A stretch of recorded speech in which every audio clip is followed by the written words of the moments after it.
The first leg of the Jollof Derby ended scoreless at the Barbara Sports Stadium. It was an incredible atmosphere, but to some the game didn't really live up to the hype, but others believe it was an exciting game, just that goals were lacking. So we are seated to review the first leg that came up in Kumasi and also preview the second leg that will come up on Tuesday, March 29th in Abuja. My name is Emmanuel Enin, and this is Ghana Web TV. I've been joined by three gentlemen: managing editor for Ghana Web, Mr. Daniel Odro, sub-editor for My Nigeria. The last time I reduced his post, that's Baba Tunde, and also senior journalist for Ghana Web, Perez Ezra Kwa. We'll be doing the review in the next 30 minutes. Good morning and welcome, gentlemen. Good morning. Good morning.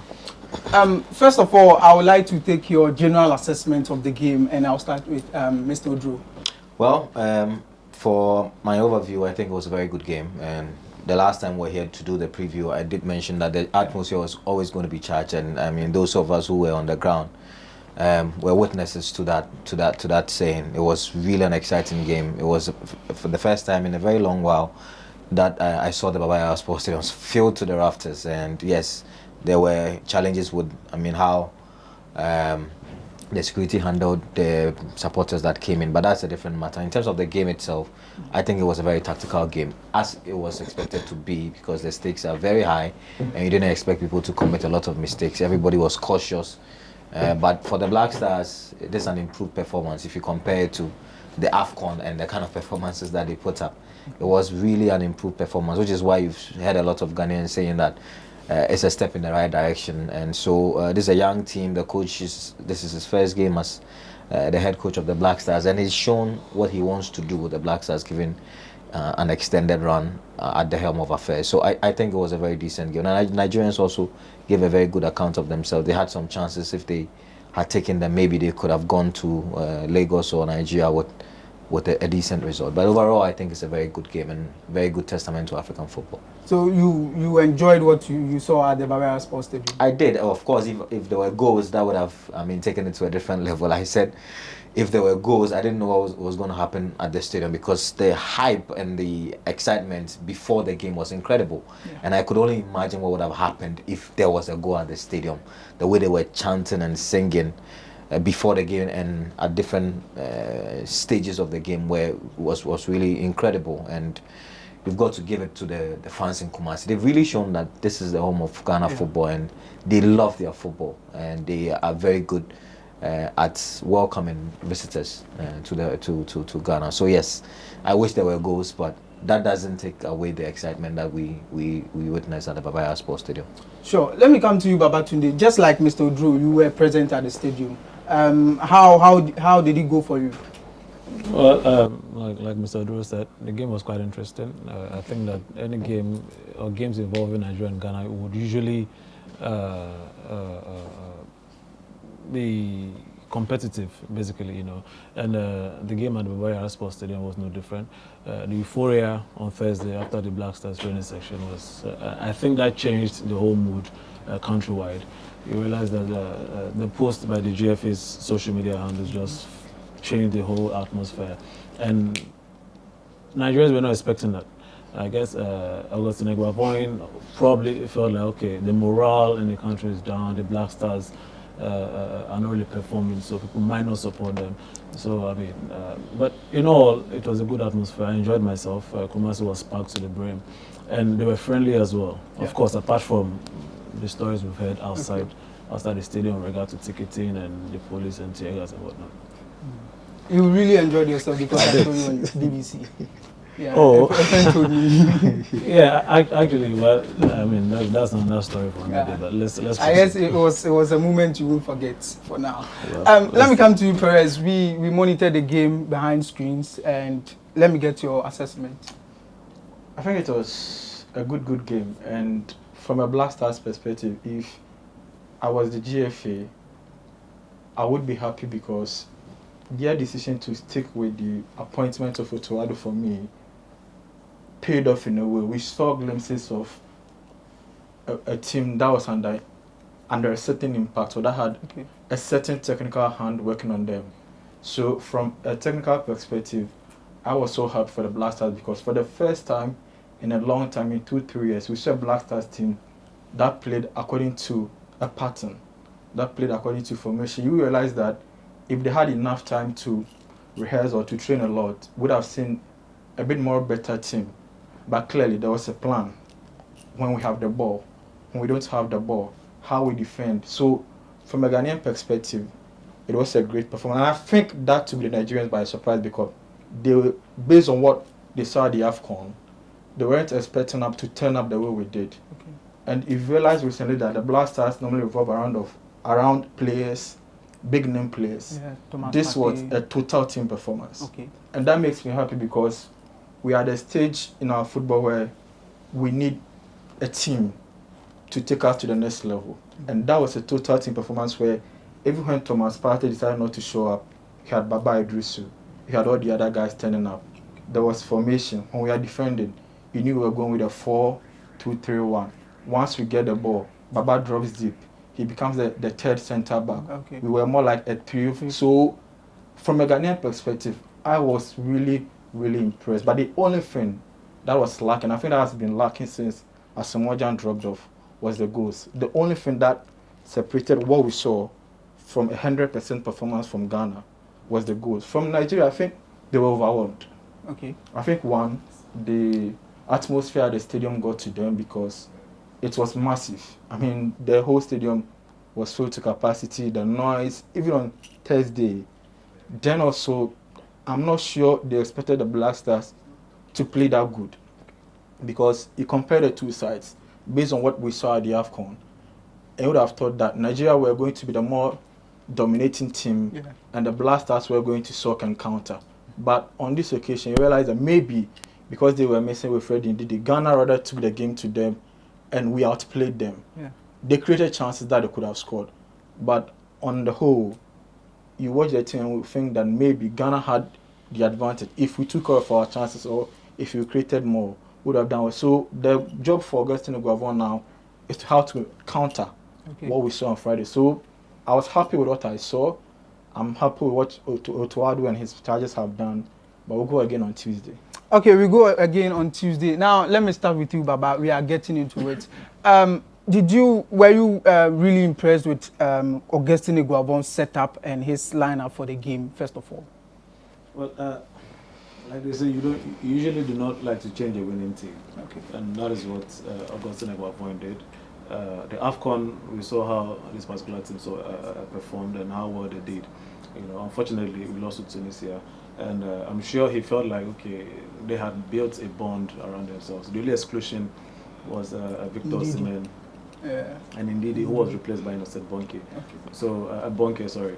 So replacing a winning team or a good team can actually affect the whole setup, you know. But if you say, if I'm impressed, I think that he could have changed the formation a little bit. You know, throughout the AFCON, the Super Eagles were known to play through the wings. And obviously, the Tunisians exposed us. So I believed changing the formation a little bit, looking at the sort of attacking lineup we had, Emmanuel Dennis was there, Odion Igalo was present, Victor Osimhen. I expected him to catch the Ghanaians by surprise by playing two strikers up front. You know, when you play two strikers up front, it destabilizes Jukuvan as well and Amate. Victor Osimhen was marked out of the game. You realize Victor Osimhen was marked out of the game. What do? You bring in another player to more or less take the pressure off him. And obviously, he could have scored. But again, this is football.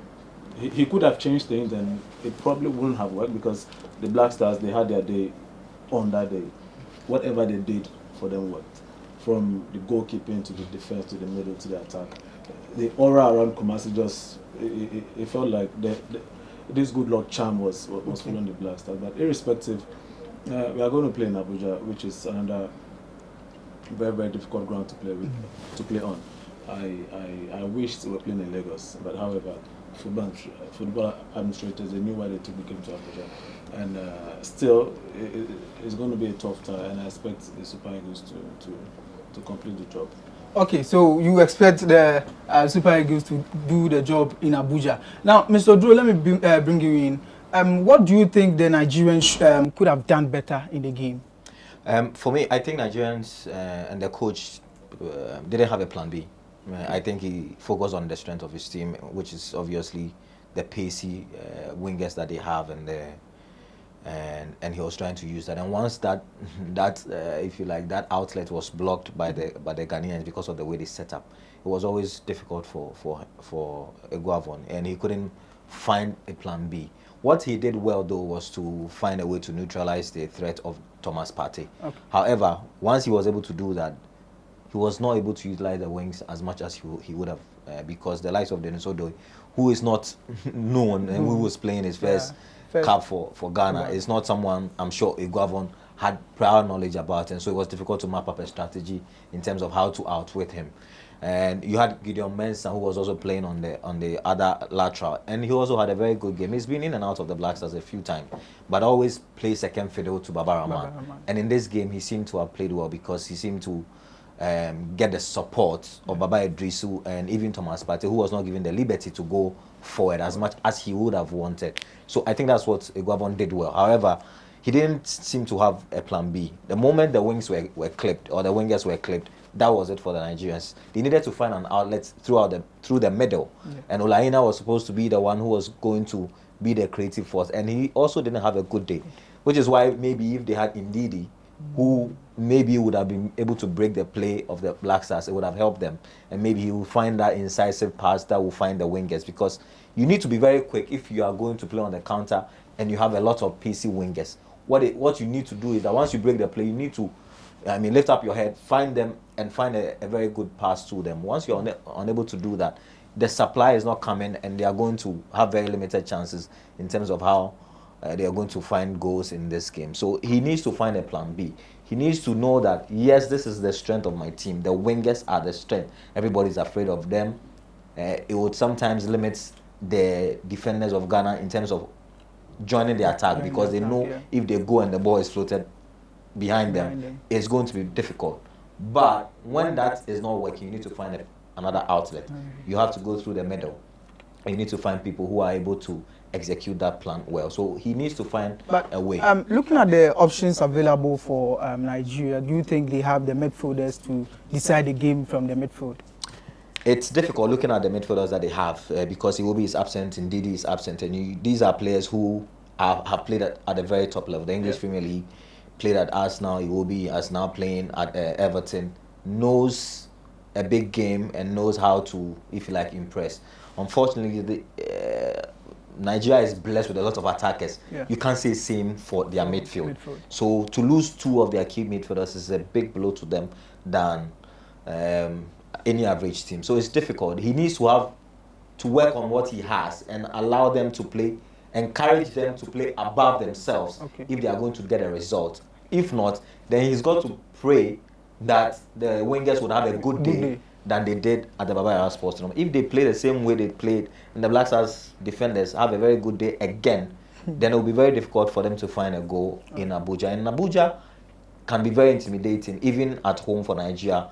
If after the first 45 minutes they are not getting a goal, the supporters have a tendency to even turn on their own team. Yeah. So that can be a lot of pressure for players to deal with.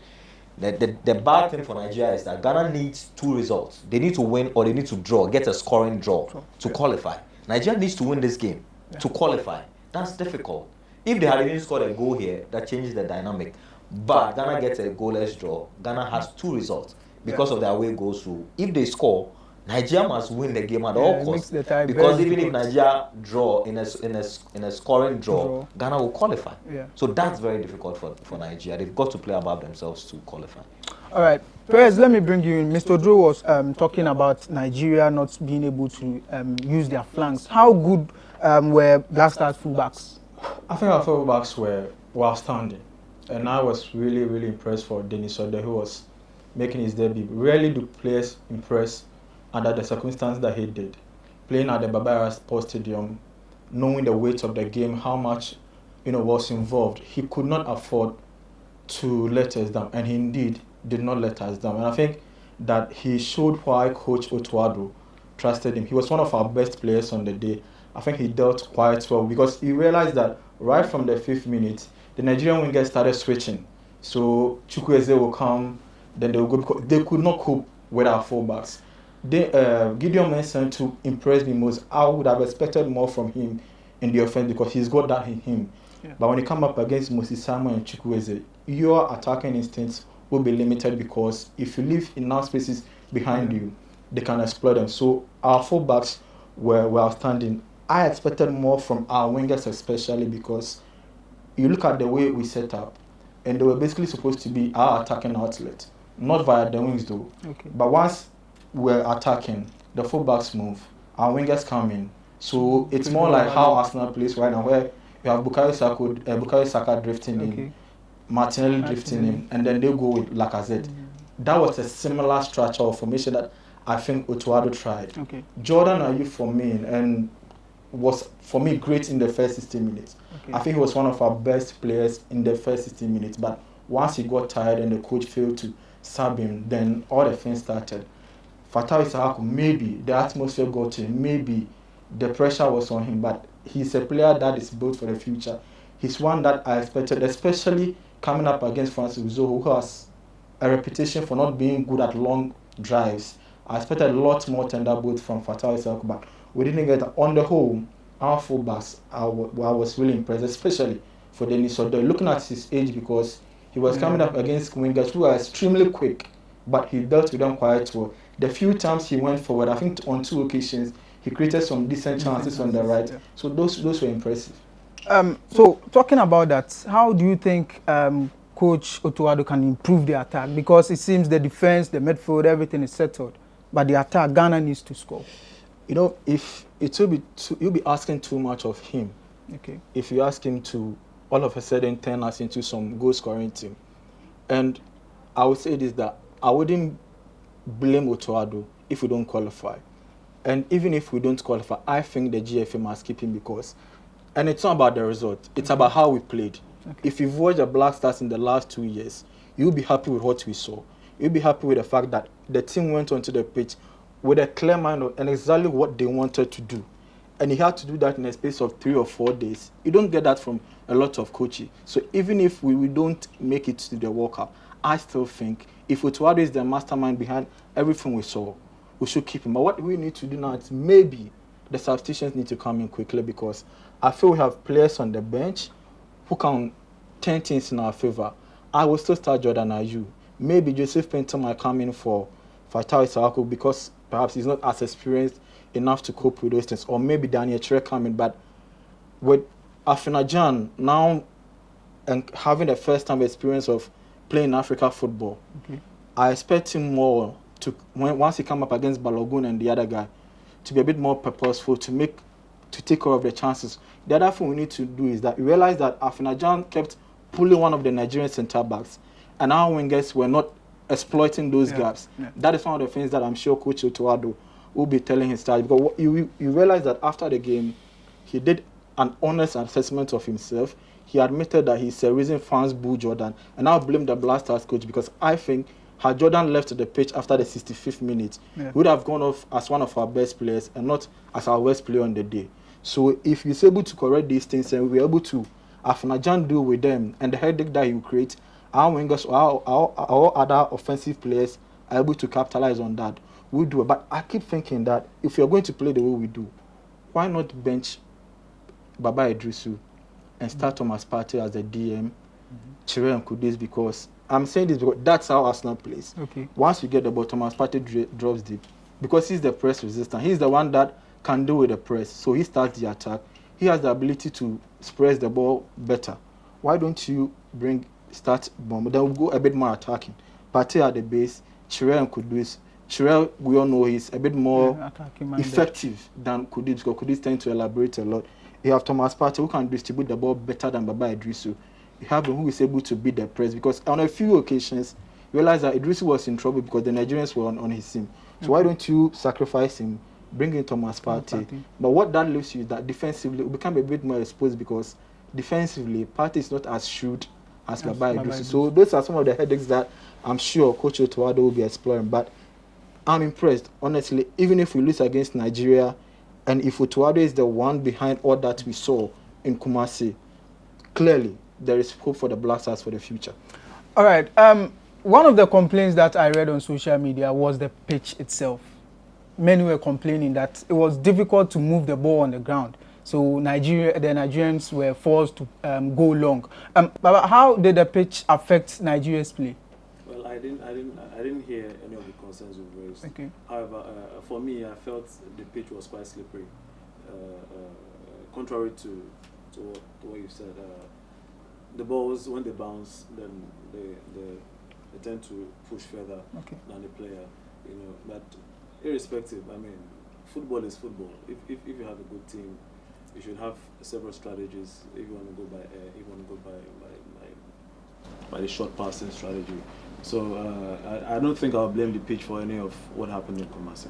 All right. So how where do the 0-0 put Nigeria? Listening to Augustine Agwabo is a good scoreline for us. I think the strategy coming into Kumasi was not to lose. If you don't lose, don't concede as well. So I heard some of the players speak, Augustine Agwabo, and I heard Trust Ikong speak as well as Osimhen. So it felt like the strategy coming into this particular time was not to concede. Even if you concede, at least don't lose the game, and that was what we got. So we are going into Nigeria or into the second leg with expectations. You know, the only disappointment was the fact that the players did not really play the way we wanted them to play, and that's the anger Nigerians are expressing globally. We felt like the team did not exert the kind of interest they had done in the Nations Cup, and it's typical of Nigerian coaches that have stayed over a period of time. You know, but in Abuja, I mean, we expect an all attacking play.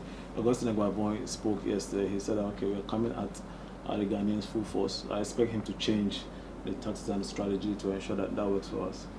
Do you think you have a full house like Ghana had at the Barbara Sports Stadium? Most definitely. Per what I heard, about 40,000 tickets are sold out already, and we know top politicians already buying tickets for fans who like to patronize the game. Oji Uzor-Kalu, who is a senator right now, he bought about 5,000 tickets or so for fans who are willing to go and watch the game. And you know, the NFF understands what this game means for Nigerians, and that's why they wrote to CAF to ensure that we have a full stadium, house. Looking at what we had in Kumasi. So of course, we have Nigerians trooping from across the country to ensure that they get the maximum support on that day, which is tomorrow. All right, Mr. Oduro, let me bring you in on this. You've spoken about how Nigeria will struggle because Ghana would need just two scorelines to qualify. How difficult do you think would it be for Ghana to qualify? They need another exceptional 90 minutes of football, because I would be surprised if Nigeria plays the same way they played at the Barbara Sports Stadium. They'll be playing at home, and I expect to see a lot more, if you like, industry from them, a lot more risk taking, because they need to win. In that threat that they have will also be a disadvantage, because now if they need to score, it means they need to throw everything at the Ghanaians. The danger in that is sometimes it leaves you exposed. It leaves you exposed to the counter-attacks. And if Coach Otuado uses the pace he has on the bench, which I felt that he should have used in the first leg, especially later on in the second half in Bukari and in Joseph Pentel, and he's able to utilize them well. And that's why I said that if the Nigerians don't get an early goal in the first half, they may panic. If they panic, it means they have to go all out. Now, going all out means that you need to sit deep, soak the pressure, catch them on the break. And we've got the pacey wingers. The question is whether or not Otuado is going to use them, because he decided to play Jordan Ayew and Fatawu Ishaku on the wings. Not the best players in terms of pace. And you have pace sitting on the bench. I understand why he played Jordan and Ishaku, because they are more experienced in terms of the national team. However, the two players also are players who I feel may not be necessarily match fit. Jordan Ayew was recovering from COVID before coming to the Black Stars. He actually was one of the last players to arrive in camp, which was a surprise that he started that game.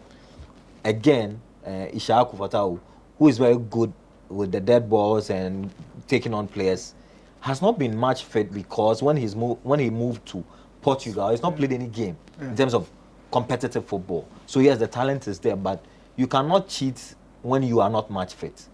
You want to believe that this game would give him some sharpness, and the trainings, the last 2 days from the Friday night, Saturday they did a recovery training session, Sunday they did another training. You want to believe that will sharpen him a bit, and the game that he played. Because I thought that he didn't have a good day. Kudus didn't have a good day, even though he was doing a lot of the theatric, but he didn't have a good day. And so Ghana needs to have a good day. And Thomas Partey didn't have a good day, not because he's a bad player, but because it was easy to mark him out. Yeah. Any coach from any opposition team will find if you like, a strategy around neutralizing Thomas Partey because he's your star player. Yeah. And once you neutralize him, maybe you have done 50% of the job. So yeah, I hear people say Thomas Partey didn't have a good day. It is true, but it is also true that the Nigerians targeted him. Yeah, did a very and good job wanted to stop him. Yeah. Because if you don't stop him, he's the one who has got the precision to find the attacker. So the Ghanaians must be alert for the 90 minutes. They shouldn't, for the life of me, believe that the Nigerians will play the same way they played in Accra. They won't play the same way. Okay. They will be much sharper, and they will take more risk than they did at the Baba Yara Sports Stadium. And our coach must be able to read the room, make the changes as early as possible. We had about 9 dead ball situations, free kicks and corners. We didn't make any use of it. And I don't think at international level, top level. But we had our best set piece taker on the bench. Exactly. Which is why feature. Even beyond him, Jordan is not the only person who takes free kicks. Even Thomas Partey takes free kicks at Arsenal. Yeah. So if Jordan Ayew is the designated free kick taker or corner kick taker, and he takes 1, 2, 3 and it's not going well, you need to have the awareness to say, you know what, today is not going well. Let somebody do it. Because even Fatai Ishaku, he's very good with free kicks. Even Kudus is very good with free kicks. We need to be able to utilize everybody's strength on the day. I am happy that Chirel got about 10 minutes or so in the first leg because he was injured before the game, so obviously couldn't start, or maybe for tactical reasons couldn't come in as early as we wanted. But you need to start well, and when players are tired, move them. If they are not having a good day, you need to have the boldness to take them out. And like I said, they have 2 results in their favor to be able to qualify. So it is more difficult for Nigeria to qualify than for Ghana, because Ghana needs a scoring draw or a win to qualify. Per what you said, what should be the ideal first 11 for Ghana? I think he would maintain the same starting 11. I think Utuado is a very conservative man, and this is the first 11 that he believes in. Unless a player gets injured, I don't see him making a lot of changes to this squad. But he's an interesting coach. He showed us that he's an interesting coach. My only disappointment is that he didn't replace Edmonado, because in this game I thought if he played 2 pivots, it would have been better. Okay.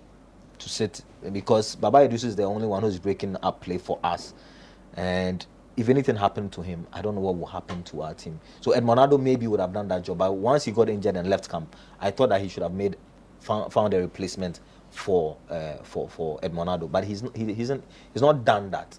So he would need Baba Idris to be very aware, very disciplined, and also find a way to free Thomas Partey a bit. It's difficult to do that, but Thomas Partey is at his best when he's joining the attack. That will mean you need to sacrifice one of Ishaku or Kudus Mohammed, but we need to do that. That's why I want the changes to come early. I know he will start the first 11, the same starting 11. Okay. Felix Afenajan will start on top. Jiku and Amate will start at the back. Let me start from the back. Wallacott will start. Jiku and Amate will play in the center of midfield. Gideon Mensah and Denis Odo will play on the laterals. You would have Thomas Partey and Baba Idrisu in the middle. You have Jordan, Ishaku, Kudus, and Afenajan. They will start. But if they don't have a good day, you need to do the substitutions early. Okay, so Perez, let me bring you in on this. The VAR was called to action. We need to talk about it. Did the VAR do the job? I think it was, to quote the words of the Nigerian Football Federation president, it was 100% spot on. Okay. Clearly, Baba was fouled. And from a personal angle, I was very, very happy because it would have been cruel on Baba Idrisu. Yeah. Because for me, he was one of our top performers on the day, breaking up play, intercepting balls. He's the reason why Nigeria could not penetrate through the middle. Okay. And we credit our fullbacks for the games. But if you watch the game again, you realize that he was everywhere, covering every grass on the pitch. So for that blunder to result in a penalty, that could have perhaps made Nigeria go to goal. It would have been cruel for him. So I was happy. But this is what technology has brought to the game. If the decision is a bit controversial, the referee has the license to go out and watch it. And clearly, he was tripped, and the VR got it 100% spot on. Okay, so we are just about wrapping up, but I'll go to Baba and then Mr. Udru, then we draw the curtains on today's show. Baba, let me get your take on the VAR incident. I mean, well, looking from the stadium, watching from the stadium live, I felt it was a penalty, and I had several arguments with media colleagues, Ghanaians and other fans saying, oh, it wasn't a penalty, it wasn't a penalty to us. But, I mean, this is what VAR brings to football. You know, it gives the referees the opportunity to more or less correct certain wrong decisions they might have taken. We've seen how controversial decisions in the past have gone against referees and against teams, you know. But me watching the replay, I felt like, okay, yes, Iheanacho actually tripped Baba Idrisu. Yeah. And so, I mean, for the first time, VAR was spot on. For me, I felt like it was, again, another case of what South Africa, the challenge South Africa had with the Black Stars, you know. And that was my base of argument that, okay, you know, the referee was intimidated by the crowd. The referee didn't know what he was doing. But again, looking at the replay, I understood that, okay, the decision was indeed the right one. Lastly for you, do you expect the Nigerian Football Federation to put the Black Stars team through what they did to the Super Eagles in the second leg? No, I don't think so.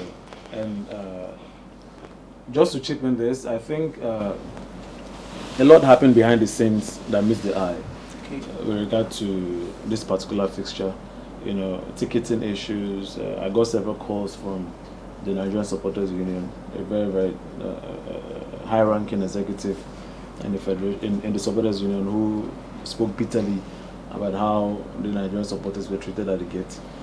They sat at the green entrance, and at some point he actually said that they were tear gassed. I can't confirm that, but he calling me to tell me that I felt there's some truth in that. To get confirmation, I don't know where to. Actually, I also got another call from a high-ranking governance person in Nigeria who actually made several comments about our sports minister not getting access when he had to. The deputy high commissioner actually watching the game from his car. A top NFF official standing in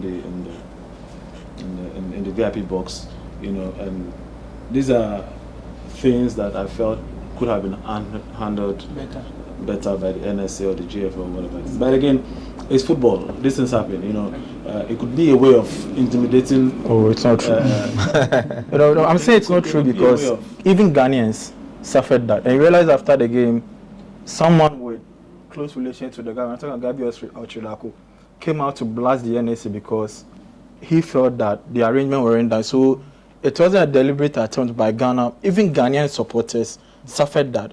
There were people who felt they had tickets, couldn't get entrance. Okay. There were party government officials who thought they could have just gone there and by showing their cards or they were going to, who couldn't get access because the NSA did not make the right arrangement. So I agree with everything he said, except the fact that he's trying to make it seem it was a deliberate attempt. You know, even Ghanaians suffered that. Okay. So let's not make it look like it was deliberate. But I agree with everything he said. Baba, let me get okay. Let me just continue.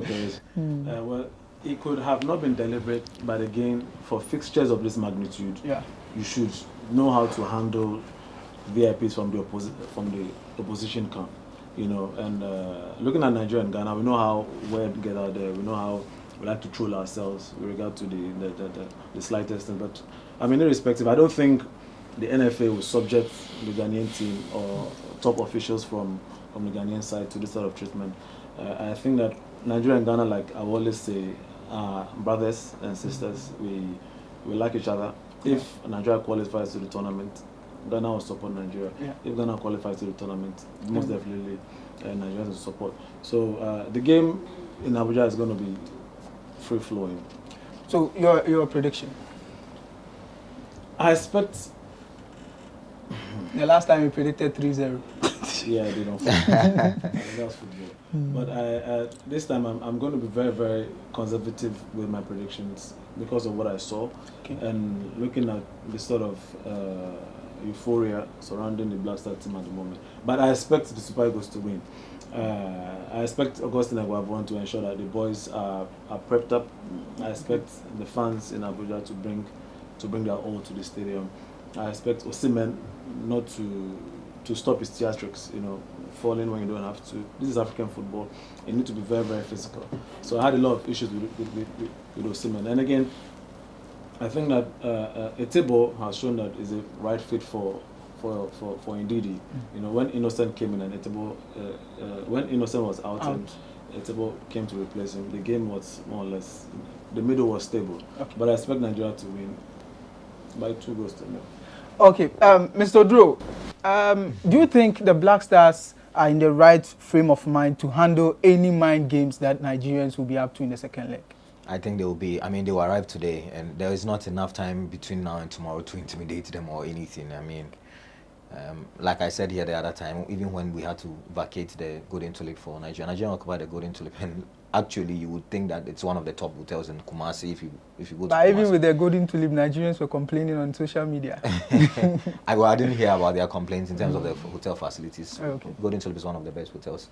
And then the Ghanaians went to the outskirts of Kumasi to find a hotel to sleep in. And I told you about how, I mean, Thomas Partey had rallied the boys and all of that. I don't think they'll be intimidated by any measure. I think they will grow in confidence because even at the back of our minds, even for the average Ghanaian, seeing the way the Black Stars played and the way the Nigerians played at the AFCON in the first round, you'd have thought it's a proper mismatch and that Nigerians were going to, if you like, run riot even in Adababa Sports Stadium. Knowing how well the Black Stars matched them, they may grow in confidence and believe that, look, we are capable of matching them. They are not exceptional. Okay. They are just like us.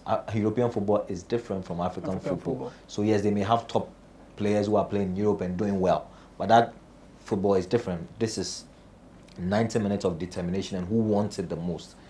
And to know at the back of their minds psychologically that they need two results to go in their favor to qualify.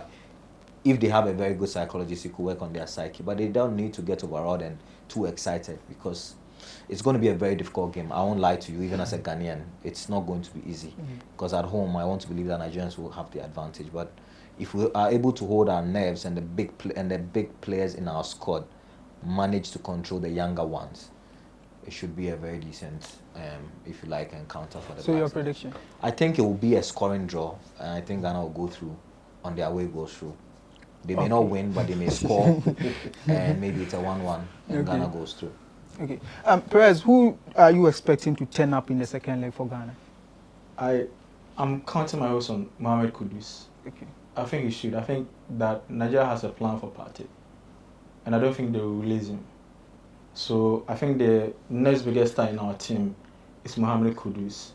He has it in his arsenal to dribble, to create, and he's got some strong left foot that he can unleash some shots. So my money is on Mohamed Kudus to turn up and make things count for the Black Star. But Afina Jan could pull a surprise because he showed in the first leg that irrespective of the stature and whatever Balogun and Tris Ekong were doing, he could match up to them. If he gets that and he becomes, now he's a bit more experienced with that. If they work on him psychologically and they boost him, someone was saying that the likes of Asamoah and the guy should be speaking to him now. If he gets that confidence, he could do something on Tuesday. Okay, your prediction? If Partey turns up, Ghana will win 2-1. If he doesn't, 1-1. So what if Kudus turns up? We will win. Okay, the last time I predicted 5, I was hoping for the scoreline that happened between Ghana and Egypt in 2013 to repeat itself, but it didn't happen that way, and it turned out to be 0-0. So this time, I'm just hoping for the best. I'm not going to stick my neck out. I'm hoping for the best for Ghana. Gentlemen, thank you for coming, and I hope we will come again for the review of the second leg after tomorrow. That's After we qualify. After Ghana qualify. And I can't imagine a studio after Nigeria or Ghana qualify. I know Baba will suffer a lot if Ghana qualify. So this is where we draw the curtains on today's show. We will come your way for the second leg. I'm Emmanuel Enin. This is Ghana Web TV.